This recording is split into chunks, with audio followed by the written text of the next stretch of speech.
Hi everyone. EAPCET counselling registration start అయిపోయింది. కానీ ఈ ఇయర్ ఒక మేజర్ చేంజ్ ఉంది. ప్రీవియస్ ఇయర్స్లా కాకుండా AP government completely new counselling portal introduce చేసింది. ఈ పోర్టల్లోనే మీరు ఈప్సెట్, ఈసెట్ అన్నిటికీ అప్లై చేసుకోవచ్చు. అందుకే ఈ వీడియోలో రిజిస్ట్రేషన్ నుండి పేమెంట్ వరకు step by step complete process explain చేస్తా. అండ్ స్టూడెంట్స్ ఎక్కువగా మిస్ అయ్యే ఇంపార్టెంట్ పాయింట్స్ కూడా చెప్తా. సో వీడియోని కంప్లీట్గా చూడండి. Step 1 registration. ముందుగా అఫీషియల్ కౌన్సిలింగ్ పోర్టల్ ఓపెన్ చేయాలి. లింక్ డిస్క్రిప్షన్లో పెడతా. రిజిస్ట్రేషన్ స్టార్ట్ చేయడానికి మీకు ఈ డీటెయిల్స్ కావాలి: EAPCET hall ticket number, date of birth, mobile number and Aadhaar number. Step 2 login. Registration complete అయ్యాక మీకు user ID and password generate అవుతాయి. వాటిని సేవ్ చేసుకోండి. లాగిన్ పేజ్లో user ID, password and captcha enter చేసి లాగిన్ అవ్వాలి. చిన్న సజెషన్: పాస్వర్డ్ స్క్రీన్ షాట్ తీసి గ్యాలరీలో సేవ్ చేసుకోండి. Step 3 application details.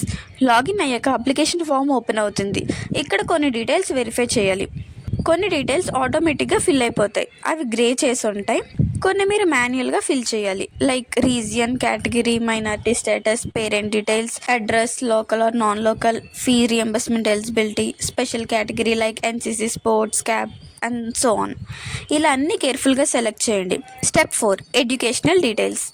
Next me educational details like SSC details, intermediate or diploma details, college information ఇవన్నీ ఫిల్ చేయాలి. అవుట్ సైడ్ ఏపీ స్టూడెంట్స్కి కొన్ని డీటెయిల్స్ మాన్యువల్గా ఎంటర్ చేయాల్సి రావచ్చు. సో కేర్ఫుల్గా సబ్మిట్ చేయండి. Step 5 upload documents.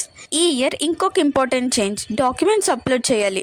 నా సజెషన్ ఏంటంటే ముందే అన్ని సర్టిఫికేట్స్ స్కాన్ చేసి ఒక పీడిఎఫ్ చేసుకొని పెట్టుకోండి. రిజిస్ట్రేషన్ టైంలో చాలా ఈజీ అవుతుంది. Step 6 verify everything.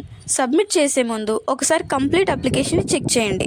Name, category, mobile number, Aadhaar, educational details and so on అన్నీ కరెక్ట్గా ఉంటే వెరిఫికేషన్ చెక్ బాక్స్ టిక్ చేసి కన్ఫర్మ్ అండ్ సేవ్ క్లిక్ చేయండి.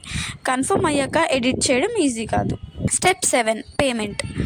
ప్రొసీడ్ టు పేమెంట్ ఆప్షన్ వస్తుంది. Payment method UPI, net banking ఏదో ఒకటి యూస్ చేసి పేమెంట్ చేయండి. పేమెంట్ చేసే ముందు పోర్టల్ మీ కేటగిరీ బట్టి ప్రాసెసింగ్ ఫీ చూపిస్తుంది. Generally OC BC and ఈడబ్ల్యూఎస్కి 1200 rupees and SC, ST, physically handicapped వాళ్ళకి 600 రూపీస్. Step 8 payment receipt.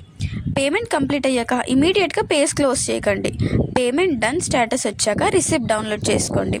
పీడిఎఫ్ని ఫోన్లో అండ్ గూగుల్ డ్రైవ్లో బ్యాకప్ పెట్టుకోండి. ఒక్కోసారి పేమెంట్ అప్డేట్ అవ్వడానికి కొంచెం టైం పడుతుంది.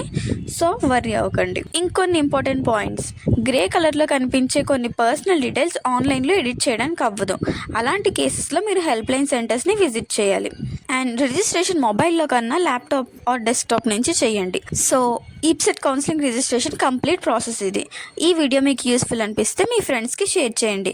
నెక్స్ట్ వీడియోలో వెబ్ ఆప్షన్ స్మార్ట్గా ఎలా ఫిల్ చేయాలో కంప్లీట్గా ఎక్స్ప్లెయిన్ చేస్తాం. All the best and see you in the next video.